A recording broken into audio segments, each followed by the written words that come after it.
കഴിഞ്ഞ ആഴ്ച നമ്മെ ബാധിച്ച നാം അറിയേണ്ട ഏറ്റവും പ്രധാനപ്പെട്ട വാർത്തകളും അതുമായി ബന്ധപ്പെട്ട നിയമ വിശകലനവും നമുക്കൊന്നറിഞ്ഞാലോ? എല്ലാവരും ദയവായി ഈ ചാനൽ സബ്സ്ക്രൈബ് ചെയ്യുക, ഈ വീഡിയോ ഫുള്ള് കാണുക. നിങ്ങൾക്ക് കഴിഞ്ഞ ആഴ്ച പ്രത്യേകിച്ച് പലർക്കും പല തിരക്കുകളായതുകൊണ്ട് ന്യൂസ് ചാനലോ ന്യൂസ് പേപ്പറോ ഒന്നും വായിക്കുവാൻ സാധിച്ചു കാണത്തില്ല. അപ്പോൾ നിങ്ങൾക്ക് ഏറ്റവും പ്രധാനപ്പെട്ട വാർത്തകൾ ഈ ചാനലിലൂടെ കാണുവാനായി സാധിക്കും. ഫ്ലിപ്കാർട്ട് തട്ടിപ്പുമായി ബന്ധപ്പെട്ട് നിരവധി പേർ തട്ടിപ്പിന് ഇരയാവുന്നുണ്ട്. E20 എഥനോൾ പെട്രോളിന്റെ ഒരു പദപ്രയോഗം ഉപയോഗിക്കുന്നതുമായി ബന്ധപ്പെട്ടും നിരവധി പേർക്ക് നിരവധി വാഹനങ്ങൾക്ക് കംപ്ലൈന്റ് വരുന്നുണ്ട്. FCRA ഫണ്ടുമായി റിലേറ്റ് ചെയ്ത പ്രശ്നങ്ങൾ ഇപ്പോൾ സംസ്ഥാനത്ത് നടക്കുന്നുണ്ട്. കശുവണ്ടി വികസന കോർപ്പറേഷൻ അഴിമതി കേസുമായി ബന്ധപ്പെട്ടുള്ള നിയമവശങ്ങൾ, തിരുവനന്തപുരം കോർപ്പറേഷൻ സുഗതൻ കൗൺസിലുമായി ബന്ധപ്പെട്ടുള്ള കാപ്പ കേസ് തുടങ്ങി നിരവധി വാർത്തകളുടെ ഡീറ്റെയിൽസ് നമുക്ക് ഈ വീഡിയോയിലൂടെ അറിയാം. ഫ്ലിപ്കാർട്ട് തട്ടിപ്പുമായി ബന്ധപ്പെട്ട് ഒരുപാട് പേർ തട്ടിപ്പിന് ഇരയാകുന്നുണ്ട്. അതിൽ ഒരു ഗോഡ് സെയിൽ എന്ന ഒരു സെയിലാണ് ഇതിലൂടെ കൊണ്ടുവന്നിരിക്കുന്നത്. അപ്പോൾ ഫ്ലിപ്കാർട്ടിൻ്റെ പേരിൽ വിവിധങ്ങളായ ആപ്ലിക്കേഷൻസും അതോടൊപ്പം തന്നെ വിവിധങ്ങളായ വെബ്സൈറ്റും പ്രവർത്തിക്കുന്നു എന്നാണ് ഇപ്പോൾ ലേറ്റസ്റ്റ് ആയിട്ട് വരുന്ന വാർത്തകൾ പറയുന്നത്. അതുകൊണ്ട് നിങ്ങളുടെ ഭവനങ്ങളിലെയും പ്രിയപ്പെട്ടവർ യുവാക്കളും ആരും ഈ ചതിക്കുഴിയിൽ വീഴാതിരിക്കുവാനായി ശ്രദ്ധിക്കുക. E20 എഥനോൾ ഒരു പെട്രോളിൻ്റെ വകഭേദം ഇപ്പോൾ നോർത്ത് ഇന്ത്യയിലും പല സ്ഥലങ്ങളിലും ഉപയോഗിക്കുന്നുണ്ട്. കേന്ദ്ര ഗതാഗത മന്ത്രി നിതിൻ ഗഡ്കരി തന്നെ സമ്മതിച്ചിട്ടുണ്ട്, ഈ ഒരു പെട്രോളിന് പല പ്രശ്നങ്ങളുണ്ട്, അതുകൊണ്ട് വാഹനങ്ങളിൽ ഉപയോഗിക്കുന്നത് കേടുപാട് വരാൻ സാധ്യതയുണ്ട് എന്നുള്ളത്. FCRA ആക്ട്, അതായത് ഫോറിൻ കോൺട്രിബ്യൂഷൻ റെഗുലേഷൻ ആക്ട്, നമുക്ക് ഈ നാളുകളിൽ ഏറ്റവും വാർത്താ പ്രാധാന്യം നേടുന്ന ഒരു ന്യൂസാണ്. പ്രത്യേകിച്ച് ക്രൈസ്തവ സഭകളും മുസ്ലിം സംഘടനകളൊക്കെ കേന്ദ്ര സർക്കാരിൻ്റെ അതായത് ഫോറിനിൽ നിന്നുള്ള വിദേശ രാജ്യങ്ങളിൽ നിന്നുള്ള ഇങ്ങോട്ടുള്ള നമ്മുടെ രാജ്യത്തേക്കുള്ള സംഭാവനകളുടെ കാര്യത്തിൽ ഒരു നിയന്ത്രണമാണിത്. അപ്പോൾ നമ്മുടെ രാജ്യത്ത് പലവിധ കമ്പാഷനേറ്റ് കാര്യങ്ങൾ, അതായത് സാധു സഹായങ്ങൾ, അങ്ങനെ നിരവധി കാര്യങ്ങൾ നടക്കുന്നുണ്ട് ക്രൈസ്തവ സംഘടനകളുടെയും സഭകളുടെയും കീഴിൽ. അപ്പോൾ ഇവരുടെ പ്രവർത്തനങ്ങൾക്ക് വലിയൊരു ബുദ്ധിമുട്ടുണ്ടാകും എന്നൊരു വാസ്തവം തിരിച്ചറിഞ്ഞുകൊണ്ടാണ് ഈ സംഘടനകളും സഭകളും ഇതിനെതിരെ പ്രക്ഷോഭത്തിലേക്ക് പോകുന്നത്. അപ്പോൾ ഇതിൽ ഏറ്റവും പ്രധാനമായി UDF ഈ പ്രതിഷേധ രംഗത്തുണ്ട്. നമ്മുടെ കേരള നിയമസഭ ഇതിനെതിരെ പ്രമേയം പാസാക്കിയിട്ടുണ്ട്. അപ്പോൾ ഇതുമായി ബന്ധപ്പെട്ട് നിരവധി റെഗുലേഷൻസ് വരുമെന്നത് കൊണ്ടാണ് ഇതിനെതിരെ ശക്തമായി ക്രൈസ്തവ സഭകളൊക്കെ പ്രതിഷേധിക്കുന്നത്. അതായത് ഈ അക്കൗണ്ടുമായി ബന്ധപ്പെട്ട്, അതായത് ബാങ്ക് അക്കൗണ്ട്സുമായി ബന്ധപ്പെട്ട് എന്തെങ്കിലും ചെറിയ കാര്യങ്ങളിൽ തന്നെ ക്ലറിക്കൽ മിസ്റ്റേക്കോ ക്ലറിക്കൽ എറർ വന്നാൽ തന്നെയും വലിയ പ്രത്യാഘാതങ്ങൾ ഉണ്ടാക്കുന്ന രീതിയിലുള്ള പ്രൊവിഷൻസ്, വ്യവസ്ഥകൾ ഈ ആക്ടിലുണ്ട്. അതുകൊണ്ടാണ് ഈ വലിയ പ്രക്ഷോഭങ്ങളിലേക്ക് ക്രൈസ്തവ സഭകൾ, പ്രത്യേകിച്ച് കാത്തലിക് സഭകൾ, ഓർത്തഡോക്സ് സഭകൾ, വിവിധങ്ങളായ മുസ്ലിം സംഘടനകൾ രംഗത്ത് വരുന്നത്. അടുത്ത വാർത്ത എന്നത് കശുവണ്ടി വികസന കോർപ്പറേഷൻ അഴിമതി കേസുമായി ബന്ധപ്പെട്ട് വകുപ്പ് സെക്രട്ടറി K. ബിജുവിന് ഹൈക്കോർട്ട് കണ്ടംപ്റ്റ് ഓഫ് കോർട്ട്, അതായത് കോടതി അലക്ഷ്യ നടപടികൾ സ്റ്റാർട്ട് ചെയ്തിട്ടുണ്ട് എന്നതാണ്. അപ്പോൾ കോടതി അലക്ഷ്യ നടപടി വരുന്നത് ആദ്യം ഹൈക്കോർട്ടിൽ ഒരു കേസുമായി ബന്ധപ്പെട്ട് നമുക്ക് ഹൈക്കോടതിയിൽ റിട്ട് പെറ്റീഷൻ ഫയൽ ചെയ്യാൻ സാധിക്കും. പെറ്റീഷൻസുമായി ബന്ധപ്പെട്ട് ഓർഡർ ഗവൺമെന്റിന്റെ ഭാഗത്തുനിന്ന് നടപ്പിലാക്കാതെ വരുമ്പോഴാണ് ഈ കോടതി അലക്ഷ്യ നടപടികൾ കോടതി സ്റ്റാർട്ട് ചെയ്യുന്നത്. അതുമായി ബന്ധപ്പെട്ട് കണ്ടംപ്റ്റ് ഓഫ് കോർട്ടിന്റെ പെറ്റീഷൻ ഹൈക്കോർട്ടിൽ ഫയൽ ചെയ്യാൻ സാധിക്കും. അപ്പോൾ തുടർന്ന് ആരാണോ ഇതിന്റെ വകുപ്പ് സെക്രട്ടറി വരുന്നത് അവരാണ് ഇതിൽ റെസ്പോണ്ടന്റ് ആയിട്ട് വരുന്നത്. അപ്പോൾ അവരുടെ ഭാഗത്തുനിന്ന് കോടതി ഇതിന്റെ എക്സ്പ്ലനേഷൻ ചോദിക്കും. അവർക്കത് കൗണ്ടറായിട്ട് ഫയൽ ചെയ്യാൻ സാധിക്കും. അതിൽ തൃപ്തികരമല്ല എന്നുണ്ടെങ്കിൽ ഹൈക്കോടതിന് ബാക്കി തുടർ കാര്യങ്ങളുമായി, തുടർ പ്രൊസീജിയറുമായി മുന്നോട്ട് പോകുവാനായി സാധിക്കും. അപ്പോൾ ഇവിടെ ഈ K. ബിജു എന്ന അദ്ദേഹം നൽകിയ ഈ മാപ്പപേക്ഷ അദ്ദേഹം അത് നൽകി. അത് പക്ഷേ ഹൈക്കോടതി അത് സ്വീകരിച്ചിട്ടില്ല. കാരണം അദ്ദേഹം ഹൈക്കോടതിയിൽ നൽകിയ ഈ കശുവണ്ടി കോർപ്പറേഷൻ അഴിമതിയുമായി ബന്ധപ്പെട്ട് ഹൈക്കോടതിയിൽ നൽകിയ അഫിഡവിറ്റുമായി ബന്ധപ്പെട്ട് നിരവധി ആരോപണങ്ങൾ, അല്ലെങ്കിൽ ഹൈക്കോടതിന് എതിരായിട്ട് അതിൽ പരാമർശങ്ങളുണ്ട്. അതുകൊണ്ട് തന്നെ ഹൈക്കോടതി ഈ കേസിൽ മാപ്പ് നൽകാൻ ഇതുവരെ തയ്യാറാകാതെ നിൽക്കുകയാണ്. തിരുവനന്തപുരം കോർപ്പറേഷന്റെ ഭരണവുമായി ബന്ധപ്പെട്ടുള്ള ഒരു അസ്ഥിരതയാണ് അടുത്ത ന്യൂസ്. നമുക്കറിയാം ഒരു സാഹചര്യം എന്നത് ഇപ്പോൾ സുഗതന് പല കേസിലും സുഗതൻ റിമാൻഡിലാണ്. കാപ്പ അഡ്വൈസറി ബോർഡിന്റെ എക്സ്പേർട്ട് വിങ്, ആ വിങ്ങിൽ വരുന്നത് റിട്ടയർഡ് ഹൈക്കോടതി ജഡ്ജി വരുന്നുണ്ട്, ജഡ്ജസ് വരുന്നുണ്ട്, ലീഗൽ പ്രൊഫഷണൽസ് ഒക്കെ വരുന്നുണ്ട്. അവരുടെ നിഗമനത്തിൽ സുഗതൻ്റെ ഈ കുറ്റകൃത്യങ്ങൾ കാപ്പയുടെ ആ ഒരു പർവ്യൂവിൽ വരും. അതുമായി ബന്ധപ്പെട്ട് ഇപ്പോൾ ശിക്ഷ അനുഭവിക്കുന്ന കാര്യങ്ങളിലും തുടർന്നും സുഗതനെ ഇപ്പോൾ പുറത്തിറക്കേണ്ടതില്ല എന്നതാണ് അവരുടെ ഒരു അഡ്വൈസായിട്ട് വന്നിട്ടുള്ളത്. അപ്പോൾ തുടർന്നും തിരുവനന്തപുരം കോർപ്പറേഷനുമായി ബന്ധപ്പെട്ട് ആ സ്ഥിരത തുടരുമെന്നത് വ്യക്തമാണ്. അടുത്ത ന്യൂസായിട്ടുള്ളത് കോറോ ഹെൽത്തുമായി ബന്ധപ്പെട്ടുള്ള ഇഷ്യൂവാണ്. നമുക്കറിയാം അവിടെ സംഭവിച്ചത്. ഒരുപാട് പേർ, 800-ലധികം ജീവനക്കാർ അവിടെ പുറത്ത് നിൽക്കുന്നു. യുവാക്കളായ യുവതികളൊക്കെ അവിടെ പുറത്ത് നിൽക്കുന്ന സാഹചര്യമാണ് ഉണ്ടായത്. ഈ ഒരു സാഹചര്യം തുടർന്നു പോയാൽ ഇപ്പോൾ പല കമ്പനികൾ ഈ ഒരു സാഹചര്യം തുടർന്നു പോകുന്നതായിട്ട് നമുക്ക് കാണുവാൻ സാധിക്കുന്നുണ്ട്. അവർ പറയുന്നത് ലേബർ കോഡ് ഇവിടെ ആപ്ലിക്കബിൾ ആക്കിയിട്ടുണ്ട് എന്നതാണ്. വാസ്തവം എന്നത് കേരളത്തിൽ ലേബർ കോഡ് നടപ്പിലാക്കിയിട്ടില്ല. കേരളത്തിൽ ഇൻഡസ്ട്രിയൽ ഡിസ്പ്യൂട്ട്സ് ആക്ട് 1947 ആണ് ആപ്ലിക്കബിൾ ആക്കിയിട്ടുള്ളത്. അതുപ്രകാരം നമ്മുടെ ജീവനക്കാർക്ക് ആനുകൂല്യങ്ങളും ജീവനക്കാർക്ക് പല റൈറ്റ്സും ലഭിക്കുന്നുണ്ട്. പക്ഷേ സെൻട്രൽ ലേബർ കോഡ്, കേന്ദ്ര ലേബർ കോഡ് ഇവിടെ നടപ്പിലാക്കിയാൽ വലിയ ബുദ്ധിമുട്ടായിരിക്കും ജീവനക്കാർക്ക് വരുന്നത്. പ്രത്യേകിച്ച് യുവാക്കൾ ഭാവിയിൽ ഇതുമായി ബന്ധപ്പെട്ട് അഭിമുഖീകരിക്കാൻ പോകുന്ന പ്രശ്നങ്ങൾ വളരെ വലുതായിരിക്കും. അപ്പോൾ അത് ഇവിടെ നടപ്പിലാക്കാതിരിക്കുക എന്ന് തന്നെയാണ് നമുക്ക് ഏറ്റവും ഉചിതമായ കാര്യമെന്നത്. അപ്പോൾ ഇവിടെ സംഭവിച്ചുകൊണ്ടിരിക്കുന്ന കാര്യമെന്നത് ഇൻഡസ്ട്രിയൽ ഡിസ്പ്യൂട്ട്സ് ആക്ട് 1947 പ്രകാരമാണ് നമ്മുടെ കേരളത്തിൽ ലേബർ ലോസ് നിലവിലുള്ളത്. ഇവിടെ ലേബർ ലോസിൻ്റെ, കോറോ ഹെൽത്തിൽ ലേബർ ലോസിൻ്റെ വയലേഷൻസ് ഉണ്ടായി എന്നത് വ്യക്തമാണ്. Industrial disputes act 1947 section 25F പ്രകാരം 1 മാസം മുൻകൂർ നോട്ടീസ് കൊടുക്കണം. അത് കൊടുത്തിട്ടില്ല. തുടർന്ന് 1 മാസം ശമ്പളം അല്ലെങ്കിൽ 1 മാസം ശമ്പളം കൊടുക്കണമെന്നാണ്. അപ്പോൾ 3 മാസം ശമ്പളം കൊടുത്തു എന്ന് കമ്പനി പറയുന്നുണ്ട്. അതിൽ വ്യക്തത വന്നിട്ടില്ല. തുടർന്ന് ലാസ്റ്റ് കം ഫസ്റ്റ് ഗോ എന്നതാണ് അടുത്ത പ്രിൻസിപ്പിൾ. സെക്ഷൻ 25Gയിൽ പറയുന്നു. ആ സീനിയോറിറ്റി പ്രകാരവും ഇവിടെ ആ ഒരു പ്രൊവിഷനും ഇവിടെ നടപ്പിലാക്കിയിട്ടില്ല. ഏറ്റവും പ്രധാനമെന്നത് സംസ്ഥാന സർക്കാരിനെയും വെല്ലുവിളിച്ചുകൊണ്ടാണ് ഇവിടെ കമ്പനി ചെയ്തിരിക്കുന്നത്. ലേബർ ഡിപ്പാർട്ട്മെന്റിന്റെ മധ്യസ്ഥ ചർച്ചകൾ നടന്നുകൊണ്ടിരിക്കുന്ന സാഹചര്യത്തിലാണ് അവർ സ്റ്റേറ്റസ് കോ ഓർഡർ പുറപ്പെടുവിച്ചിരുന്നു. അതായത് തൽസ്ഥിതി തുടരുക, ജീവനക്കാർ ഇപ്പോൾ കമ്പനിയിലെ അംഗങ്ങളാണ്, ആ ജീവനക്കാരാണ്, അതുമായി തുടർന്ന് പോകുക, ലേബർ ഡിപ്പാർട്ട്മെന്റ് ഒരു വിധി വന്നിട്ട് മാത്രം തുടർന്നുള്ള കാര്യങ്ങൾ, തുടർന്നുള്ള നടപടികൾ എടുക്കുക എന്നത്.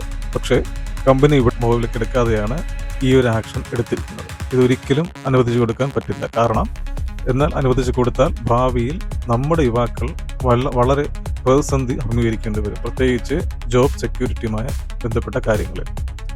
അടുത്ത ഏറ്റവും പ്രധാനപ്പെട്ട ന്യൂസ് എന്നതാണ് പത്തനംതിട്ടയിൽ 13-കാരി കൊടുത്ത വ്യാജ പരാതിയുമായി ബന്ധപ്പെട്ടുള്ള കാര്യം.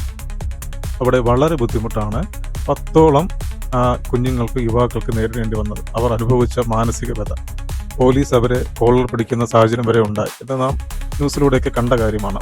അപ്രകാരം വളരെ മൃഗീയമായാണ് പോലീസ് അവരോട് ഇടപെട്ടത്. ഒരിക്കലും കുഞ്ഞുങ്ങളോട് ഇങ്ങനെ ഇടപെടാൻ പാടില്ലാത്തതാണ്. 20 വയസ്സായ ഒരു യുവാവിന് ഹൃദയ സംബന്ധമായ രോഗമുണ്ടായിരുന്നു. അദ്ദേഹം ഇപ്പോൾ ട്രീറ്റ്മെന്റിലാണെന്നാണ് അറിയുവാൻ സാധിക്കുന്നത്.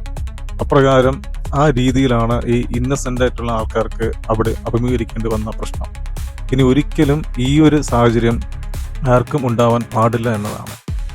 അവിടെ ഈ 13 വയസ്സുകാരി കൊടുത്ത കള്ള പരാതിയുമായി ബന്ധപ്പെട്ടുള്ള സെക്ഷൻസ് വരുന്നത് പോക്സോയിൽ വിവിധ സെക്ഷൻസ് പ്രകാരം വ്യാജ പരാതി കൊടുത്താൽ ശിക്ഷിക്കേണ്ട പ്രൊവിഷൻസ് ഉണ്ട്.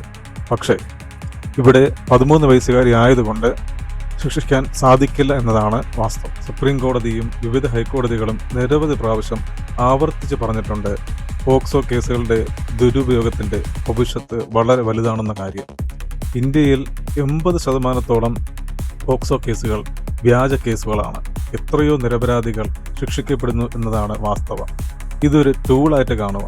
കാരണം ഈ പോക്സോ കേസുമായി ബന്ധപ്പെട്ട് മൈനർ ആയതുകൊണ്ട് കൺസെന്റ് ആവശ്യമില്ല. അതുകൊണ്ട് തന്നെ ഈ പ്രത്യേകിച്ച് അക്യൂസ്ഡ് ആവുന്നവർക്ക്, പ്രതികളാവുന്നവർക്ക്, ഈ കുറ്റം ആരോപിക്കുന്നവർക്ക്, കുറ്റാരോപിതർക്ക് പെട്ടെന്ന് ബെയിൽ പോലും കിട്ടാത്ത സാഹചര്യമാണ് ഇവിടെ ഉണ്ടാവാറുള്ളത്. ഹൈക്കോടതിയിൽ നിന്ന് പോലും ബെയിൽ കിട്ടില്ല എന്നതാണ് വാസ്തവം. നിരവധി നിരപരാധികൾ ഈ ഒരു കേസുമായി ബന്ധപ്പെട്ട് വളരെ ബുദ്ധിമുട്ടുന്നുണ്ട്. അതുകൊണ്ട് ദയവായി ആരും വ്യാജ പരാതികൾ കൊടുക്കാതിരിക്കുവാനായി ശ്രമിക്കുക. അടുത്ത വാർത്തയാണ് വയനാടിലെ ദുരന്തം. നമ്മ എല്ലാവരെയും വളരെ കണ്ണീരിലാഴ്ത്തുന്ന ഒരു ദുരന്തമാണ് അവിടെ ഉണ്ടായത്. അതുമായി ബന്ധപ്പെട്ട് വിവിധങ്ങളായ എക്സ്പ്ലനേഷൻസ് വരുന്നെങ്കിലും കൊങ്കൺ റെയിൽവേയുമായി ബന്ധപ്പെട്ടും കരാർ കമ്പനിയുമായി ബന്ധപ്പെട്ടൊക്കെ നിരവധി എക്സ്പ്ലനേഷൻസ് വരുന്നെങ്കിലും സംസ്ഥാന സർക്കാരിന് വലിയൊരു പങ്കുണ്ട്. അവരുടെ ഇൻസ്പെക്ഷനിലാണ്, അവരുടെ മേൽനോട്ടത്തിലാണ്, കളക്ടറുടെ മേൽനോട്ടത്തിലാണ് അവിടെ കാര്യങ്ങൾ നടക്കേണ്ടത്. അവർക്ക് കരാർ കമ്പനിക്ക് എന്തെങ്കിലും വയലേഷൻസ് ഉണ്ടായാൽ അത് ക്ലിയർ ചെയ്യേണ്ട ഉത്തരവാദിത്വവും കളക്ടർക്കും സംസ്ഥാന സർക്കാരിനുമുണ്ട്. ജീവനാണ്, നിരവധി ജീവനുകളാണ് അവിടെ പൊലിഞ്ഞിരിക്കുന്നത്. ശ്രദ്ധിക്കുക, നാം എടുക്കേണ്ട പ്രിക്കോഷൻസ്, മുൻകരുതലുകൾ എടുത്തു പോവുക. കാരണം ഓരോ ജീവനും വളരെ വിലപ്പെട്ടതാണ്. അടുത്ത ന്യൂസാണ് US ഇറാനുമായി ബന്ധപ്പെട്ടുള്ള ന്യൂസ്. കഴിഞ്ഞ നാളുകളിലൊക്കെ വളരെ സന്തോഷം ആയിരുന്നു. MOU മെമ്മോറണ്ടം ഓഫ് അണ്ടർസ്റ്റാൻഡിങ് അവർ തമ്മിൽ, US-ഉം ഇറാനും തമ്മിൽ ഒപ്പുവെച്ചു. അതുമായി ബന്ധപ്പെട്ട് സീസ് ഫയർ, യുദ്ധം നിർത്തി എന്ന വലിയൊരു സന്തോഷ വാർത്തയായിരുന്നു. പക്ഷേ ഇപ്പോൾ ആ ഒരു വാർത്ത മാറി, അവിടെ വലിയ യുദ്ധം നടക്കുന്നു എന്ന വാർത്തകളും വരുന്നുണ്ട്. ഇറാൻ ബഹ്റൈനെയും കുവൈറ്റിലെയും US സെന്റേഴ്സ് ആക്രമിച്ചു. അതുമായി ബന്ധപ്പെട്ട് വലിയ ഇഷ്യൂസ് അവിടെ നടക്കുന്നു എന്നതാണ് ഇപ്പോൾ റീസെൻ്റായി വരുന്ന വാർത്തകൾ. തുടർന്നും യുദ്ധം പൊട്ടിപ്പുറപ്പെട്ടിരിക്കുന്നു. വലിയ പ്രത്യാഘാതങ്ങൾ ഇറാൻ അനുഭവിക്കാൻ പോകുന്നു, ഇറാൻ ഒറ്റപ്പെടാൻ പോകുന്നു എന്നതാണ് വാർത്ത. പക്ഷേ ഇറാൻ മാത്രമല്ല, നമുക്കറിയാവുന്ന പോലെ ഇന്ത്യയെ അത് ബാധിക്കുന്നു. ഇന്ത്യയിലേക്കുള്ള പെട്രോളും മറ്റ് കയറ്റുമതി അത് ബാധിക്കുന്നു. അതുമായി ബന്ധപ്പെട്ട് നമ്മുടെ പെട്രോളിന് വില കൂടുന്നു, ഭക്ഷ്യവസ്തുക്കൾക്ക് വില കൂടുന്നു, സാധാരണക്കാരുടെ ജീവിതം വളരെ ബുദ്ധിമുട്ടിലാവുന്നു. നമ്മെ ഞെട്ടിച്ച സംഭവമാണ് കണ്ണൂർ പയ്യന്നൂരിലെ ആ 1.5 വയസ്സുകാരൻ്റെ ആ ഒരു മരണം.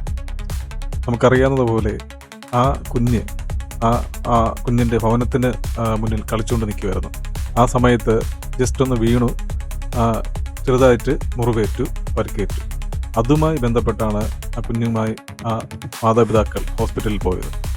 അവിടെ പോയപ്പോൾ ആ ഒരു ചെറിയ മുറിവിനാണ് അവിടെ ഹോസ്പിറ്റൽ അധികൃതർ തുടർന്നുള്ള കാര്യങ്ങളിൽ പ്ലാസ്റ്റിക് സർജറി ചെയ്യണം, അങ്ങനത്തെ വിവിധമായ കാര്യങ്ങൾ പറഞ്ഞത്.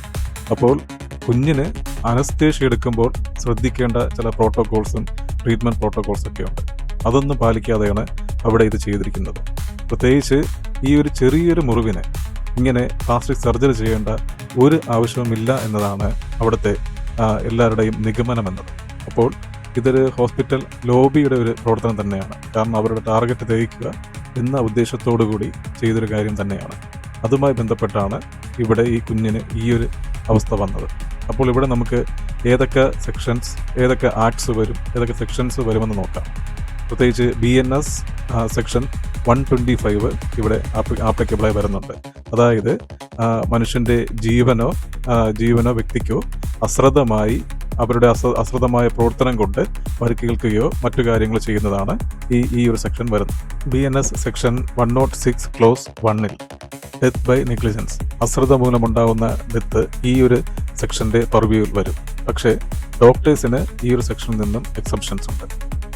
തുടർന്ന് നമുക്ക് ഈ ഒരു കാര്യത്തിനെ പറ്റി ഒന്ന് ചിന്തിക്കുമ്പോൾ കൺസ്യൂമർ പ്രൊട്ടക്ഷൻ ആക്ട് പ്രകാരം അവർക്ക് കേസ് കൊടുക്കാനായി സാധിക്കും.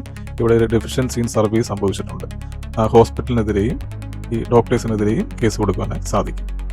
അതോടൊപ്പം തന്നെ ബാക്കി സിവിൽ കോർട്ടിൽ സിവിൽ റെമഡിയും കോമ്പൻസേഷന് വേണ്ടിയിട്ടും മൂവ് ചെയ്യാൻ സാധിക്കും. സ്റ്റേറ്റ് മെഡിക്കൽ കൗൺസിലിനെയും സമീപിക്കുവാനായിട്ടും സാധിക്കും. അടുത്തൊരു കേസ് നമ്മെ ഏറ്റവും അധികം ഞെട്ടിച്ച കാര്യമാണ് മലപ്പുറത്ത് 1.5 വയസ്സുകാരിയെ അധ്യാപകൻ മർദ്ദിച്ച കാര്യം. ആ കുട്ടിയുടെ കയ്യിൽ ആ ഒരു പൊട്ടലുണ്ടായി എന്നാണ് നമുക്ക് അറിയുവാനായി സാധിക്കുന്നത്. വളരെ മൃഗീയമായൊരു കാര്യമായിപ്പോയി. കാരണം ഒരിക്കലും ഒരു അധ്യാപകൻ വിദ്യാർത്ഥിയെ ഇങ്ങനെ മർദ്ദിക്കാൻ പാടില്ല. വിദ്യാർത്ഥികൾ അധ്യാപകരെ റെസ്പെക്റ്റ് ചെയ്യും. എപ്പോൾ അവരത് ആ സ്നേഹത്തോടു കൂടി, വാത്സല്യത്തോടു കൂടി കുഞ്ഞുങ്ങളെ കരുതുമ്പോൾ, സ്നേഹിക്കുമ്പോൾ. അങ്ങനെ ആയിരിക്കണം അധ്യാപകൻ. വിദ്യാർത്ഥികളെ അടിക്കേണ്ട സമയത്ത് അടിക്കണം, പക്ഷെ ആ സമയങ്ങളിൽ മാത്രമേ അടിക്കാൻ പാടുള്ളൂ. അല്ലാത്ത സാഹചര്യങ്ങൾ വളരെ സ്നേഹത്തോടു കൂടി പെരുമാറണം. ഇവിടെ അധ്യാപകൻ ചെയ്തത് വളരെ വലിയൊരു ക്രൂരതയാണ് ഇവിടെ ചെയ്തത്. ഇവിടെ BNS സെക്ഷൻ 117 ഇവിടെ ആപ്ലിക്കബിൾ ആയിട്ട് വരുന്നുണ്ട്. അതായത് കുഞ്ഞിന് മാരകമായ മുറിവേറ്റു, പൊട്ടലേറ്റു. അപ്പോൾ ഈ ഒരു സെക്ഷൻ ഇവിടെ വരുന്നുണ്ട്. 7 വർഷം വരെ തടവ് ശിക്ഷ ലഭിക്കാവുന്ന ഒരു കുറ്റമാണ്. JJ act, juvenile justice act section 75 പ്രകാരവും കുഞ്ഞിനെ സംരക്ഷിക്കാൻ ബാധ്യതയുള്ള അധ്യാപകൻ കുഞ്ഞിനെ ഈ ഒരു പരിക്കേൽപ്പിച്ചു എന്നതാണ്. അപ്പോൾ ഈ 2 സെക്ഷൻസും ഈ കേസിലും ആപ്ലിക്കബിൾ ആയിട്ട് വരുന്നു. അപ്പോൾ ഇതുവരെ നിങ്ങളെല്ലാവരും ഈ വീഡിയോ കണ്ടതിന് നന്ദി. തുടർന്നും നിങ്ങൾ ഈ ചാനൽ സബ്സ്ക്രൈബ് ചെയ്യുക. അതോടൊപ്പം തന്നെ നോട്ടിഫിക്കേഷൻ ഐക്കണും എനേബിൾ ചെയ്യുക. നിങ്ങൾക്ക് തുടർന്നും ഈ ചാനലിലെ എല്ലാ വീഡിയോസും കാണുവാൻ സാധിക്കും. നിങ്ങൾക്ക് പ്രയോജനകരമായ നിരവധി കാര്യങ്ങൾ അറിയുവാൻ സാധിക്കും. നമുക്ക് നെക്സ്റ്റ് വീക്ക് കാണാം. Okay, by.